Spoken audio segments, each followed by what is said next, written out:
Hello, friends.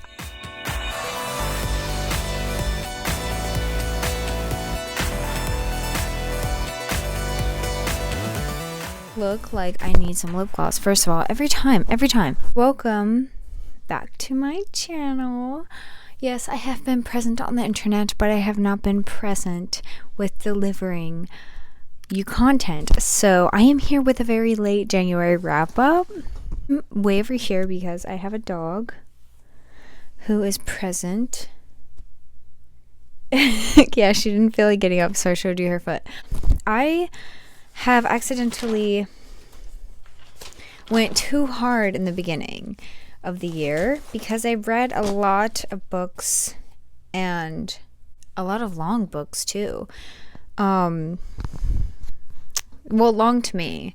As usual, we're going to be going in order of which I have read these books. The first book that I read was Heartstopper Volume 5 by Alice Oseman. And this is just about Nick and Charlie who want to take their relationship to the next level. This is just a gay, fun time, somewhat emotional. And this, of course, is Volume 5, so I don't really want to spoil it for those of you who haven't gotten this far. I don't want to, spoil the series, so just know this one was the longest one, and also my least fave. Least fave being 4 stars. That's pretty good for a least fave. You can't really go wrong with Heartstopper. It's cheesy at first, but then once you get into it, you're like, okay, these boys are my life. And the next book that I read was The Shining by Stephen King. Stephen. So here's the thing about Stephen King. Me and Stephen King, everyone knows we have beef. I don't know if he knows that we have beef. Why would he? Okay, The Shining is about Jack, Wendy, and Danny go stay at the Overlook Hotel over the winter, be the keepers of the hotel or whatever. And the isolated hotel setting, along with the eeriness that's going on in the hotel, causes Jack and them to spiral a little bit and go a little bit mad. Slowly descend into madness is what I like to say. Well, what a lot of people like to say. I actually liked it way better than I thought I would. And it was potentially a 5-star. I was like, dang, I didn't know Stephen King could do something like this. No wonder it's his highest rated book. It's really good at the beginning. The only reason why it wasn't a 5-star was a little bit slow in the middle, and I was like, okay, this is just talking about his past and talking about this and that, but when are we going to get to the meat of the story? So that's, and also the use of the N-word 215 times, why do you have to do that? I don't understand. It's he loves a little sprinkle in there. And then so the park scene, that was very wild. If you know, you know.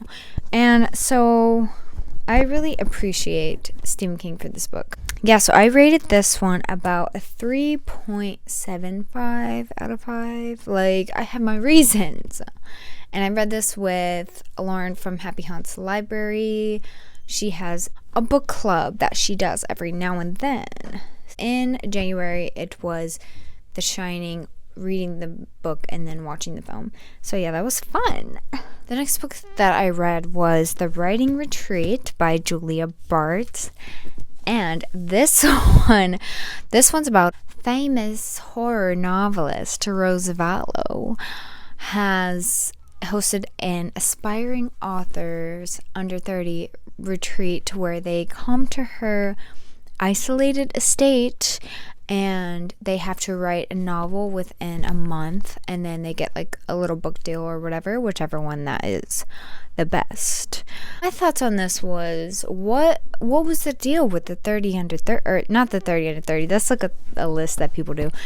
What was the deal with the under 30 people? Because that didn't seem to matter. When you think about it, it did not seem to matter. And also I have the most beef a person can beef with Rin. She is the worst character, and girl, like, she is on the list.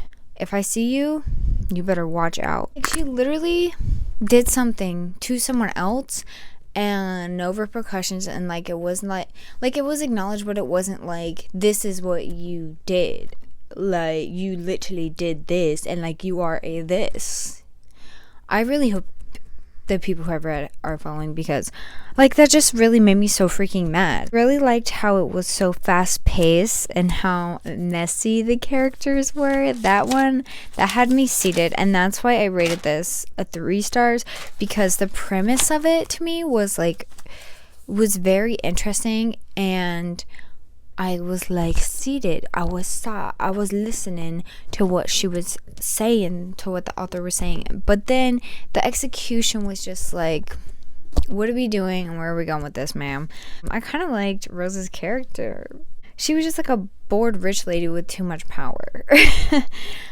And so for this, I read this with the Women's Wrong support group, my book club on people. The next book that I read was Jawbone by Monica Ojeda. I feel like I'm like saying that extremely horribly wrong, and Miss Monica, I do apologize to you.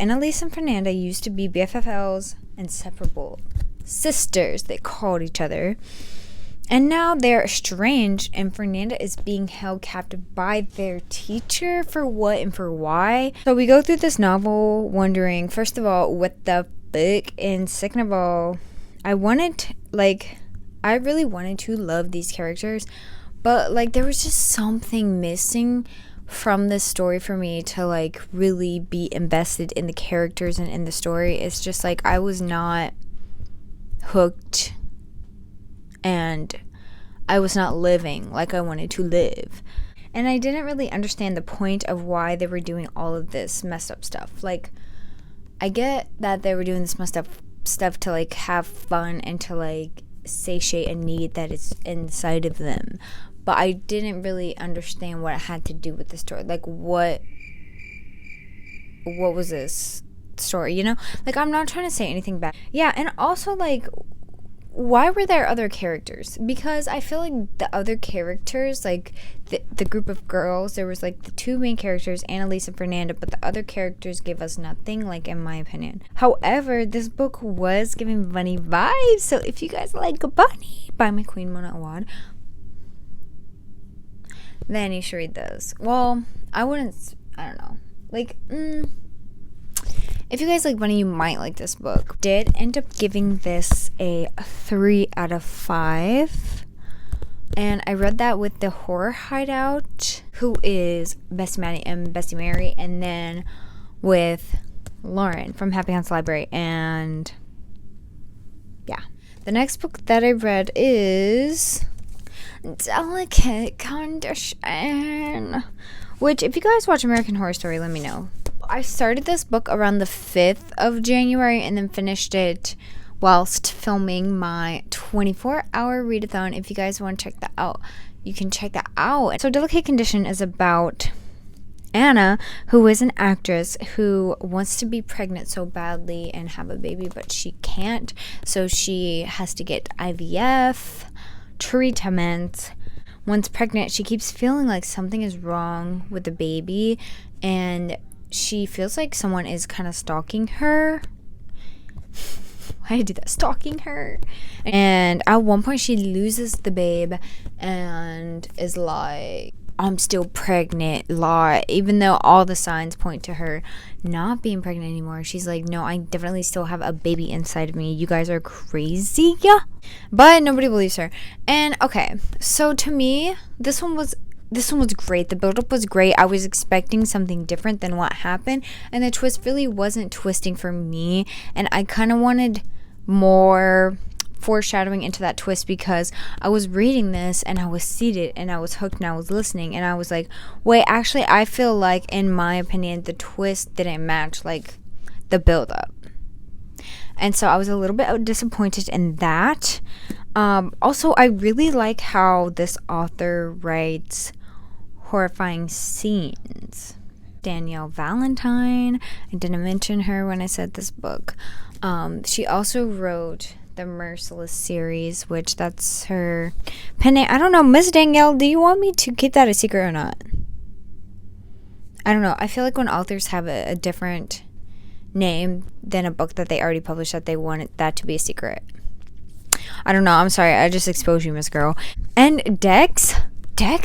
I hate Dex. Dex is on the list. Like, oh, don't be itching your butt. I'm trying to film. Okay. I love this cover. I love how some of the letters are super sharp, and I like the flower. I don't know. I just really like this cover. And thank you, Bestie Hannah, for entertaining this for me. Next, I read Just Like Mother by Anne Hetzel. I have a whole entire video dedicated to this book, so I'm not going to talk about how I feel about it, because you guys can go check out that video if you haven't already. It was a collab with Mary from Books with Avocado, period slay. Thank you for collabing with me, and I'd love to do it again because the Chaos Kitchen is so much fun. I ranted about this book in that, so you can go check it out. You should.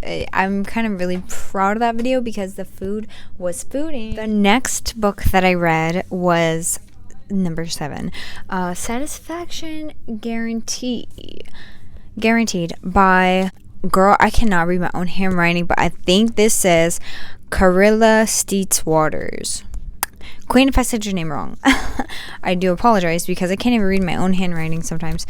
Kate inherited a sex shop from her deceased aunt, along with Selena, who worked there at the sex shop for forever.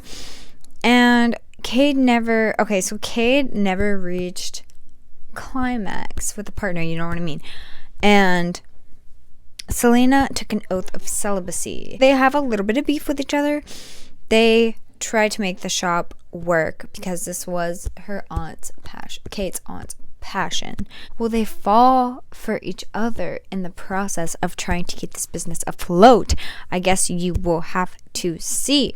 So this book was not as spicy as I thought it was going to be, but the humor was humoring, and I giggled out loud like a few times, and it was just a fun little cute little rom-com that I listened to while I was playing Legends of Zelda Tears of the Kingdom, period. Also, I wanted to know more about Cade's aunt, because she seemed like she's just a funny lady, like a little hippie lady, kind of. Was she a nudist? I feel like she was. Who runs like this sex shop, like. That sounds interesting to me. Like, she sounds like so much fun. But unfortunately, we didn't really see her at all. That book was just a fun time. Nothing really stuck with me. I kind of find myself forgetting most of the details that happened in that book. So I gave this a 3 stars, which for me, 3 stars is not bad. Like, it's not bad. The next book put me in a book slump, and I have never been the same ever since. So this book is Mayfly. Okay, Mayfly by CJ Lead. Queen, what compelled you to write this book? I'm saying all of that, but I actually really liked parts of this book. So let me tell you what this is about. Maeve is a Disney princess. She's not a princess. She is a queen. Hello. With an extremely disturbing mind. On the outside, she's Elsa. On the inside, she's Frollo. Yeah, except for she's a little bit worse than him. Maeve's BFF's brother moves to LA to join the hockey team, and her world shifts, okay? She's barely holding it together because her grandmother, who is the only person that truly matters to her, is ill and she's dying. After several instances, Maeve just can't take it anymore, and she releases her inner psycho. I'm traumatized just thinking about this book, but it's okay because let me tell you. So it was gross and a little bit traumatizing, and at times it made my stomach hurt. Like, why does she put a rat or mouse, whatever, you know, they're like cousins. Why did she put that? Yeah, my dog's stomach made a noise when I said that. I had to keep listening to it because the humor in it was a good balance, and I liked how like funny and disturbing at the same time it was. But she didn't need to put a rat. I'm not with this girl on girl crime, but I did kind of like the end. I wish it was a little bit different. Anyways, there are things that I liked, like when she put the dude's ears She was a disturbed little lady. And then I really liked the Disney and the Halloween, and I really wish that I read this around Halloween, because I feel like it would have hit different, but it would have fit better. I probably would have felt the same way around a 3 stars if I read this in Halloween. And then for a palate cleanser after that, I rated that 3 stars, by the way. I needed help after Mayfly, so I was like, okay, let me listen to the audiobook of Mistakes Were Made. And do I really need to say what this is about? I don't think that I do. I talk about this book in a million videos. I really like this book, and I listened to the audiobook of it this time. So I have read the ebook when I got it for an ARC, the physical book when I read it a second time, and then I listened to the audiobook. And let me tell you, the audiobook, thank you for making an appearance, young lady. The audiobook was cringe. I was like, you know what? I need this right now. I'm going to pretend like it's not. So yeah, that really helped me. But then, like, ever since then, I'm like, I'm finding myself not enjoying what I need to be enjoying right now. Those are all of the books that I read in January. I read 9. I think that I started out too hard, but I have read a couple graphic novels, so I feel like I'm getting my groove back, and that's all I can ask, because I love reading and I love talking to you guys about what I read. Thank you guys for watching my January wrap up. I know it's late. I know. Don't worry. It's okay. It's okay. It's late. It's okay. And if you guys want to leave a comment, you can put the mouse emoji for Mayfly. And that way I know that you made it this far. And yeah, and of course, like, you can say anything that you want down below, and I will respond. I love talking to you guys in the comments, in the Discord, in the Fable group chat. I'm like, what else do we talk? For February, we are reading the Bandit Queens for the Women's Wrong Support Group, and for the Accidentally Yours book club, we are reading The Fake Mate. And I'll talk about those books in my February wrap up. Don't even worry about it. But yeah, I'm gonna go reread Mistakes Were Made. Imagine if I reread that again. Thank you for watching. Bye. Bye. What?